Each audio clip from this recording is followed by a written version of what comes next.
Hi, welcome to 1 Minute Tutorials. Today I'm going to show you how to change frame size of a footage in Premiere Pro. This sequence setting is at 1080p resolution. I'm going to drop in the timeline a square 1:1 footage. I'll choose Keep Existing Settings. Premiere Pro will scale this footage to fill the width of my sequence, which is 1920p by default. I can change the resolution settings by clicking on the clip, then choose Effect Controls tab. Now I can adjust the scale of my footage by dragging this number left or right. As we scale down the frame size, you can see the clip is square at 1:1 ratio. Now I will uncheck Uniform Scale, then two parameters will appear. Now I can adjust the height and width of this clip individually to my liking.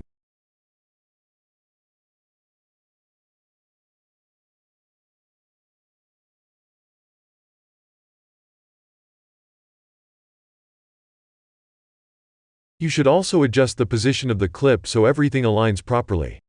That's it for this tutorial. Hope you learned some new tricks today.